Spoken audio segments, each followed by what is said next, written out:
ایک نوجوان اپنی ماں سے کہنے لگا اماں میں تیرے حق کی، میں تیرے پیار کی، میں تیری خدمات کی، میں ماں کی ممتا کی قیمت ادا کروں گا۔ اماں کہنے لگی پترا رہن دے، ماں کا حق تو نبی بھی ادا نہیں کر سکے۔ کہا نہیں اماں میں نے کرنا ہے، آزما کے دیکھ لے۔ اماں کہنے لگی آزما لوں کہاں؟ کہا آج کی رات تو نے اپنے بستر پہ نہیں سونا، اپنی بیوی کے پاس نہیں سونا، بد کمرے میں نہیں سونا، آج رات تو نے ماں کے قدموں میں سونا ہے۔ اماں ٹھیک ہے، اس سے کیا ماں کی ممتا کا حق ادا ہو جائے گا؟ ہاں بیٹے۔ رات کو بیٹا سویا، حشاش بشاش سویا۔ اماں نے کہا سو گیا ہے؟ کہا نہیں اماں جاگ دا پیاں۔ کہا بیٹے ذرا پانی دا پیالہ تا بھر کے لا۔ پانی کا پیالہ بھر کے لائے، بیٹا لے کے آیا۔ ماں نے 2-4 گھونٹ پیے، باقی جو پیالے میں پانی تھا بستر پہ پھینک دیا۔ کہنے لگی یہاں سو جا۔ اماں گلے بستر پہ لٹائے گی، سینے پر لٹایا کرتی تھی۔ کہا تو نے حق ادا نہیں کرنا۔ بیٹا گلے بستر پہ لیٹ گیا۔ رات تھی، دل کا تھکا ہارا تھا، اس لیے تو کہتے ہیں نیند تو سولی پر بھی آ جاتی ہے۔ گلے بستر پہ نیند آ گئی۔ اماں نے پھر اٹھایا، سو گیا؟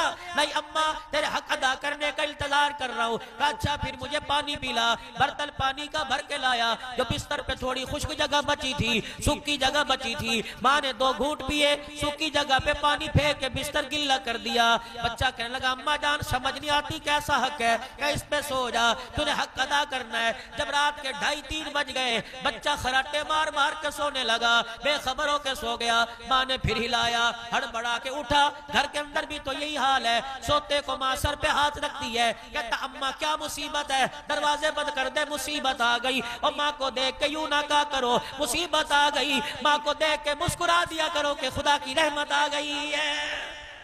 نعرہ تکبیر، عظمت رسالت، عظمت صحابہ، نعرہ تکبیر۔ اپنے عالم دی خدمت ہی کیتی کرو یار، یہ ہمت فرماؤ ماشاءاللہ، جزاک اللہ۔ ماں کو دیکھ کے مسکرایا کرو، رحمت خدا بندی آ گئی۔ انہوں نے کہا حق نہیں ادا کرنا۔ تیسری مرتبہ ماں نے اٹھایا، غصے میں بکھلا گیا۔ کہا اماں حق دی گل کر دی پئی ہیں، سوگڑ بھی دیں گی کہ نہیں؟ کہا نہیں بیٹے تو نے آج حق ادا کرنا ہے۔ اماں ٹھیک ہے پھر بتا، میں سوتا کوئی نہیں۔ کہ پانی کا برتن بھر کے لا۔ چوتھا پھیرا پانی کا برتن بھر کے لایا۔ اماں نے پیا، پینے کے بعد بستر پہ نہیں پھینکا، چرپائی پہ نہیں پھینکا، بچا ہوا پانی بیٹے کے خشک کپڑوں پہ پھینک دیا۔ کپڑے بھی گیلے، بستر بھی گیلا۔ اللہ اکبر پیالہ زمین پہ پھینک کے کہنے لگا میری بیوی سچ کہتی ہے تو پاگل ہو گئی ہے، پاگلوں کا علاج کوئی نہیں۔ کہو میرے بچے میں نے ایک مرتبہ تیرے کپڑے گیلے کیے، میں پاگل ہو گئی، تو 2.5 سال گیلے کرتا رہا، میں نے تو تجھے کبھی پاگل نہیں کہا۔ 9 مہینے میری کوکھ میں رہ کے مجھے درد دیتا رہا، مجھے تڑپاتا رہا، تجھے تکلیف نہ ہو، میں نیچے نہیں بیٹھی، میں نے پیٹ نہیں دبایا، میں الٹی ہو کے نہ سوئی تجھے نقصان نہ ہو جائے۔ ڈاکٹر نے کہا یہ نہیں کھانا، بچے کے سینے میں ریشہ پیدا ہو جائے گا۔ بچے میں نے ٹھنڈا کھانا چھوڑ دیا۔ ڈاکٹروں نے کہا گرم نہ کھا، حمل کے اندر گرمی آ جائے گی۔ بچے میں نے گرم کھانا چھوڑ دیا۔ اس وقت میں نے تجھے پاگل نہیں کہا تھا، میں نے یوں نہیں کہا تھا پاگل آ رہا ہے، بلکہ یوں کہا تھا خدا کا تحفہ آ رہا ہے۔ اور میرے جب بچے تو دنیا میں آ گیا تو گندگی میں لپٹا ہوا تھا، اسی وقت میرے سینے سے لگا کے خدا کا شکر ادا کیا۔